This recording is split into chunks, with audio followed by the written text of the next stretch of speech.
5 बार का विधायक, माफियागिरी से लेकर हत्याकांड में शामिल रहा एक डॉन, एक दिन खुद ही दहशत में आ जाएगा, इसका अंदाजा खुद मुख्तार अंसारी को भी नहीं रहा होगा। जिंदगी के आखिरी वक्त में वो इतना डर गया था कि वो अपने परिवार वालों से भी ठीक से बात नहीं कर पा रहा था। 36 साल तक आतंक का साम्राज्य चलाने वाला न सो पाता था, न ठीक से बैठ पाता था। ये बात खुद उसने अपने परिवार से आखिरी बातचीत में बताई। तो कैसे हो गया एक आतंक का अंत, वो भी दहशत में? देखिए इस खास रिपोर्ट में।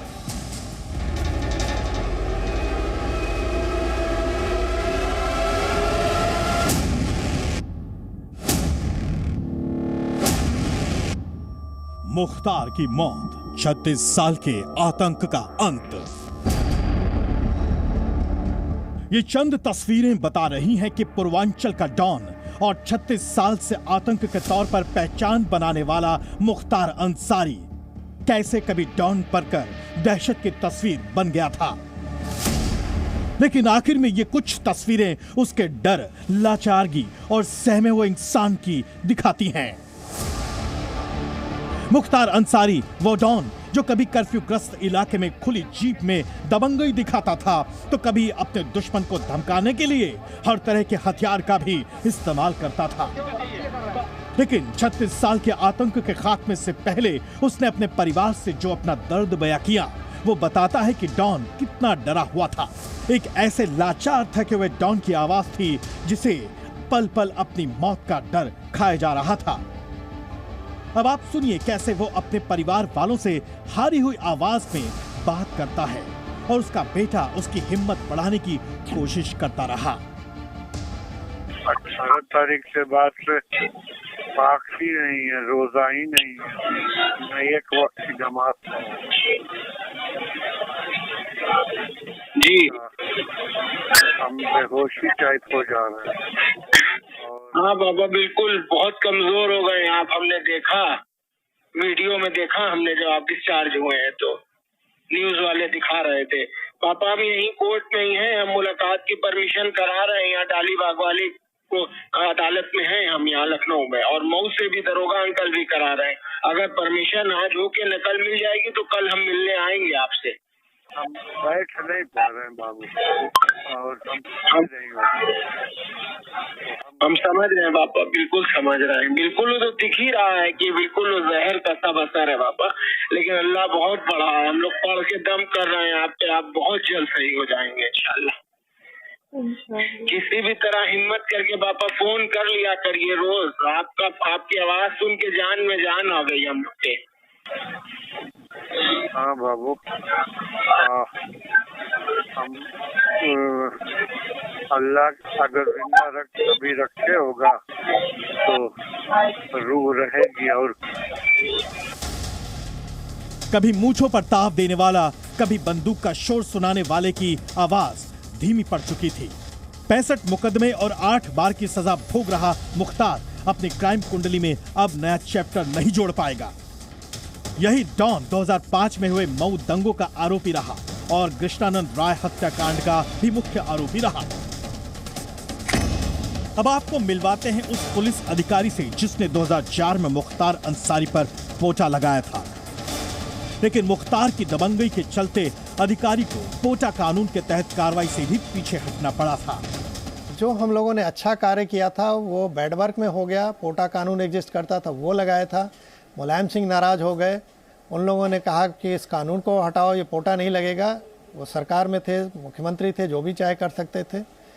लेकिन खामियाजा हमने और हमारी टीम को भोगना पड़ा। अंत में पूरी जिम्मेदारी लेते हुए मैंने अपने ऊपर त्यागपत्र दे दिया इस घटना रिकवरी के 15 दिन बाद। मुख्तार अंसारी के अपराध की कुंडली ऐसी थी कि किसी के भी रोंगटे खड़े हो जाएं।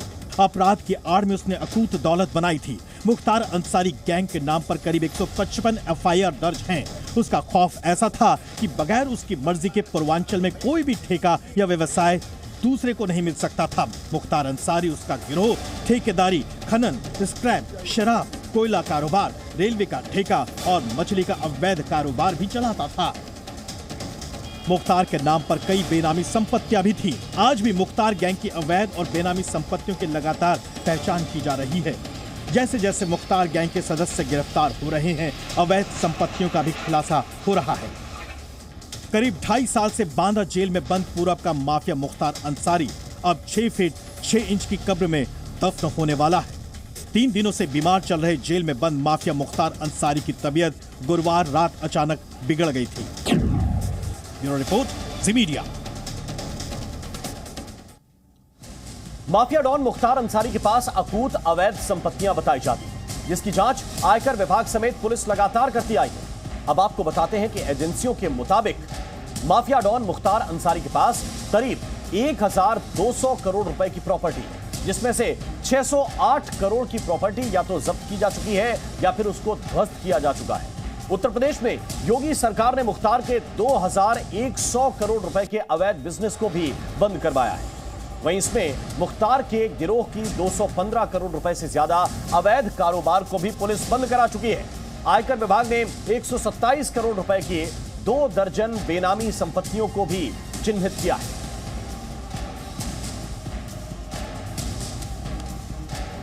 और सीधे ज्यादा अपडेट के साथ हमारे सहयोगी विशाल रघुवंशी इस वक्त हमारे साथ काफिले से जानकारी दे रहे हैं। जरा बताइए विशाल, क्या चल रहा है इस वक्त? और फिलहाल एक स्टॉपेज जो है वो लिया जाएगा। माना जा रहा है कि ये काफिला जो है ये प्रयागराज से जैसे ही क्रॉस होगा उसके बाद थोड़ी देर के लिए रोका जाएगा। तो फिलहाल अभी जो है काफिला चित्रकूट के करवी इलाके को क्रॉस कर गया है और प्रयागराज में ये नैनी इलाके से एंट्री करेगा और यमुना पार होते हुए सीधे जो है हनुमानगंज वाला जो रास्ता है वहाँ से सीधे जो है ये हंडिया बाईपास होते हुए सीधे ये भदोही जाएगा। भदोही से जो है बनारसी से ये सीधे गाजीपुर की तरफ जाएगा। तो ये अब जो काफिला, चूंकि देखिए अभी शहर के बीचों बीच ये काफिला आ गया था, इसकी वजह से काफ़ी ट्रैफिक हो गया था। तो ऐसे में काफिला 2 भागों में जो है बढ़ गया था। एक काफिला की जो गाड़ियां हैं वो आगे चली गई थी, कुछ गाड़ियां पीछे रह गई थी। तो ऐसे में अभी जो पीछे जो गाड़ियां हैं, जो प्रिजन जो पुलिस की वैन है, इसके साथ जो तमाम सीओ की गाड़ियां हैं, जो प्रोटोकॉल जो लगाई गई हैं गाड़ियां, जो स्कॉट कार, उनको भी आगे किया जा रहा है। तो फिलहाल अभी से 10 से 15 मिनट के बाद हो सकता है कि कहीं पर जो है थोड़ी देर के लिए रोका जाए और सब एक साथ फिर से दोबारा से ये काफिला जो है आगे बढ़े। जी, तो विशाल हमें लगातार अपडेट दे रहे हैं, वो भी काफिले के साथ साथ चल रहे हैं। जी न्यूज़।